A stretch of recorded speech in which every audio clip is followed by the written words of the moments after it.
Diamond Man.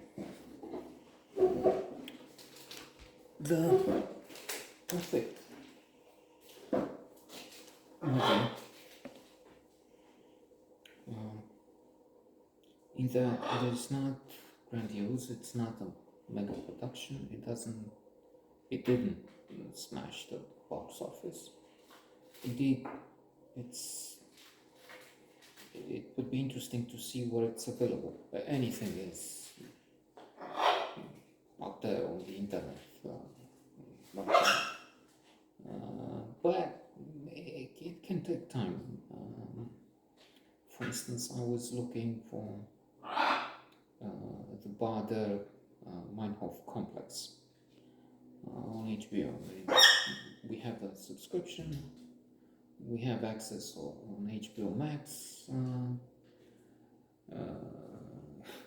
But then when I looked for the first time to see something which is not in the program but on HBO Max, but the Meinhof complex is not there. I asked HBO and they answered quickly, that was good. There's a communication exchange. It's not. Why not? It's one of the best. Why? It's also true, few, if anybody, asks about that. Clearly they have Game of Thrones. But I'm just saying, this was not a hit when it was launched, although it has a good Metascore. The critics have been delighted. Washington Post gave it 90 for good reason. 90 out of 100. I mean, gave it.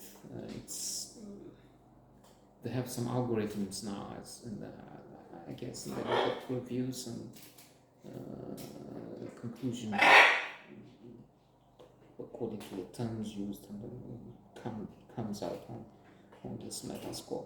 Otherwise, there will be some sites. BBC uses star system, 4 stars out of 5, but then that will be 80. Of course, you can have 4.5 stars, and then that's the equivalent of 90.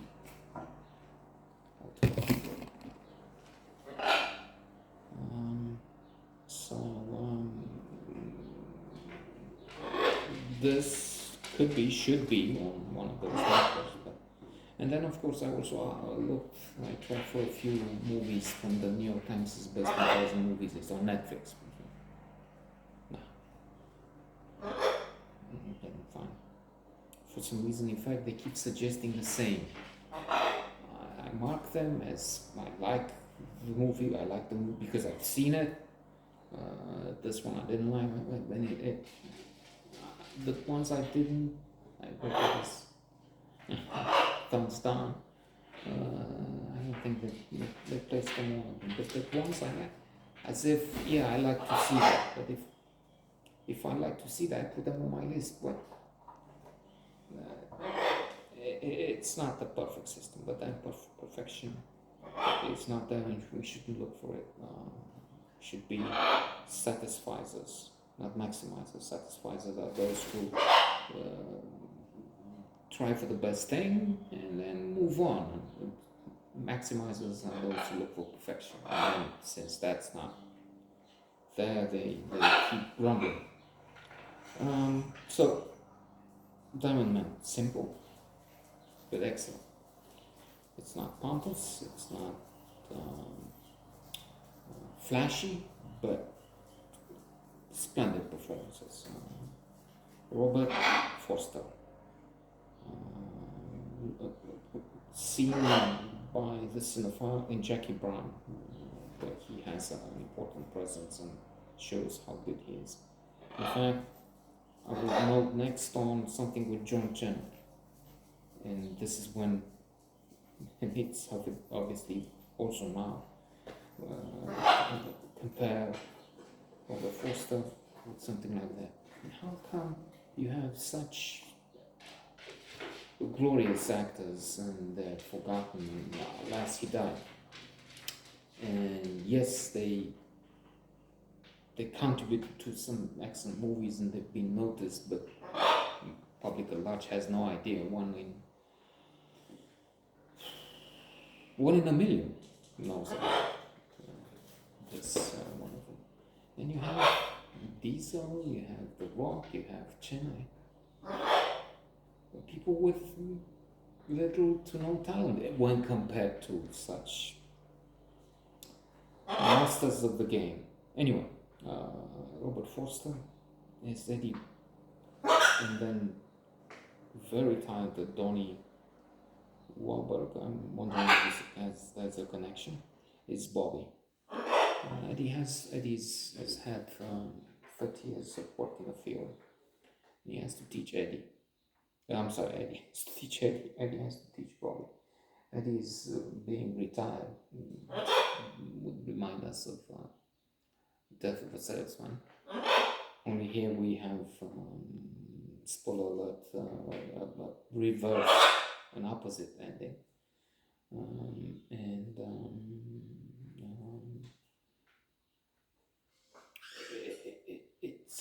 It's an unfair fate. The fact that he's so good at what he does, and we see that clearly.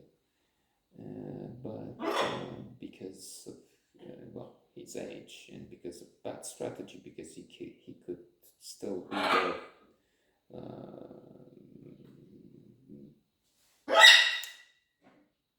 For quite some years and bring in profits. So they hire Bobby, and it looks for a while that okay, this is tension. This will be a conflict, and this will be for us to choose, and it will be easy. We have Eddie who is so gifted, so good at what he does, so relatable also, and a victim. And you have this guy who is pushy, he's young, but also brazen,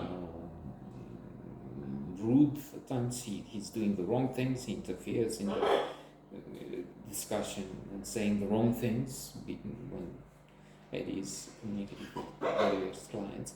Diamond Men, they have diamonds for them. In fact, more than $100,000 worth,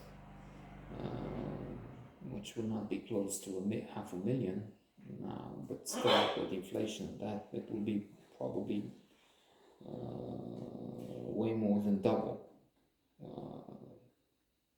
the value, more than $200,000 in money today. There is insurance, there are some regulations, there are some measures of security that Eddie knows and practices. I'm not going to smaller motels, I don't need in flashy places. I always carry the case with me. And then he will tell another trick at one point, something else he does, he would do. Gradually the thing gets more complicated because they become friends with each other, Freddie and Bobby. We see that Bobby is not really the young man interested in sex and nothing else, with little to bring to the table because he has very few talents, skills, if any. No, we see him as a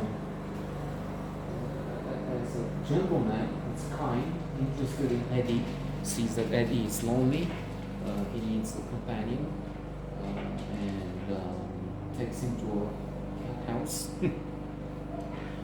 where, in the language of the day, sex workers are employed, or work not as employees, not officially.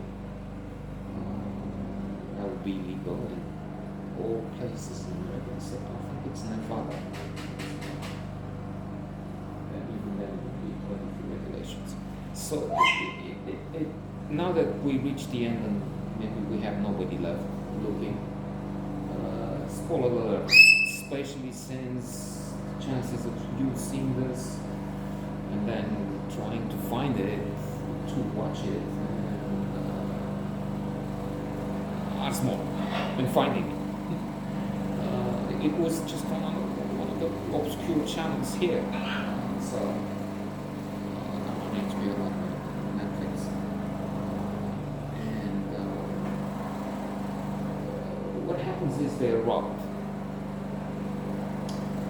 And the plot, the script is perfect. Because it's there's this woman working at brothel and realizes that she has seen him in the diamond place where she worked a little to steal. Tells her partners in crime, look, there's money to be made. This guy, I know him, he's with a diamond. Okay, so they wait for them when they go to the brothel with guns, give us the stones, they hit Bobby a little on the head. So that seems unfair. And I was thinking, yeah, but Eddie would be responsible, but he's not, because he had no intention, had nothing to. Indeed, it looks for a while like as if he lost his job, both he and Bobby and Eddie, because they lost the diamonds. Why were they at the courthouse? They shouldn't have been. Indeed, Eddie opposes the idea. They go. So they fight. It looks like when he's moving things from the house, losing the house because of problems with money. Only we found out that he had a cover. He devised a plot to be on the safe side of the diamonds. So when he carried the diamonds, knowing of their value, even if then he showed them some of the targets. So he had a case with very cheap replicas on the boot of the car. But he had a secret compartment where the real diamonds would be. So what happens with thieves? Just got the $20 worth of fakes. But Eddie could keep the whole thing. It wasn't his fault. I was thinking, yeah, but so it's also a bit thought-provoking. Fairness, well, they kicked him.